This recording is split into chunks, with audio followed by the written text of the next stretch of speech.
최근 미국 월스트리트에서 한국 증시를 바라보는 시선에 아주 의미 있는 변화가 나타나고 있습니다.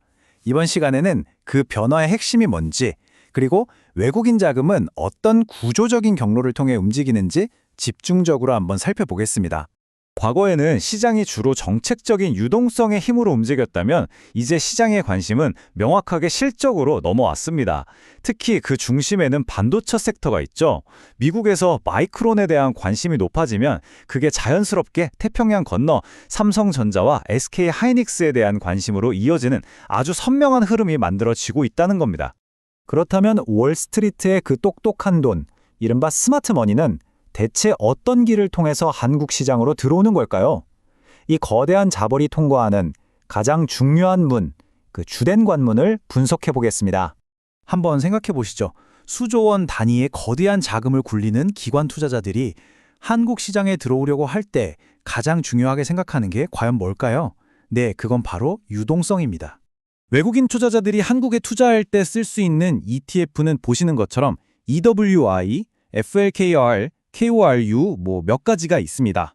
하지만 조단위 자금을 움직여야 하는 기관 입장에서 자산 규모도 작고 거래량도 부족한 ETF는 사실상 쳐다보지도 않겠죠. 결국 압도적인 규모와 유동성을 가진 EWI가 거대 자본이 드나들 수 있는 거의 유일한 메인 게이트 역할을 하고 있는 셈입니다.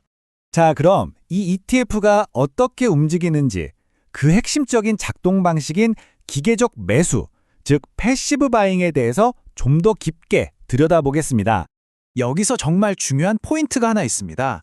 외국인 자금이 EWY라는 ETF로 일단 들어오면 펀드 매니저가 좋든 싫든 개인적인 판단이나 의지와는 아무 상관없이 그냥 사전에 정해진 비율대로 종목들을 기계처럼 사들여야만 한다는 겁니다. 그렇다면 이렇게 중요한 EWY ETF는 도대체 어떤 종목들로 채워져 있을까요? 바로 이 구성 비중이 모든 이야기의 핵심입니다. 보시는 것처럼 삼성전자가 약 28%, 그리고 SK 하이닉스가 19%를 차지하고 있죠. 그러니까 단 두 개의 반도체 기업이 전체 펀드의 거의 절반을 차지하는 어떻게 보면 굉장히 극단적인 집중 구조라고 할 수 있습니다. 바로 이 46.7%라는 숫자, 이게 바로 외국인 자금이 유입될 때 왜 반도체 대형주가 시장 전체를 이끌고 갈 수밖에 없는지를 보여주는 가장 명확한 구조적인 증거입니다. 이 구조적인 효과가 실제 시장에서 얼마나 큰 힘을 발휘하는지 구체적인 숫자를 가지고 한번 따져보겠습니다. 예를 들어서 외국인 투자자들이 EWY ETF를 통해서 한국 시장에 1조 원을 투자한다고 가정해보겠습니다. 자, 그럼 어떻게 될까요? 그 즉시 펀드 매니저의 어떤 고민이나 판단도 없이 1조 원 중에 거의 4,700억 원이 곧바로 삼성전자와 SK 하이닉스 주식을 사는데 기계적으로 투입되는 겁니다. 이것이 바로 수급의 구조가 가진 무서운 힘이죠. 그런데 이 거대한 자금 유입 효과가 딱 이 두 반도체 기업에서만 끝나지 않습니다. 돈이 담기는 바구니 전체로 그 효과가 퍼져나가면서 다른 산업의 대표 기업들에게도 소위 말하는 낙수 효과를 만들어냅니다. 다시 말해 EW라는 이 바구니에 함께 담겨있는 다른 주요 기업들 역시 이 패시브 자금 유입에 꾸준한 수혜를 받게 된다는 뜻입니다. 그 다음 수혜 그룹을 보면 한국 경제의 허리라고 할 수 있는 산업 대표주들이죠. 보시는 것처럼 자동차, 금융, 방산 같은 핵심 산업의 리더들이 포진해서 반도체로 쏠린 자금의 일부를 안정적으로 흡수하는 구조를 갖추고 있습니다. 그리고 그 뒤를 이어서 바이오, 2차 전지, IT 플랫폼 같은 차세대 성장주로 분류되는 기업들이 위치하고 있습니다.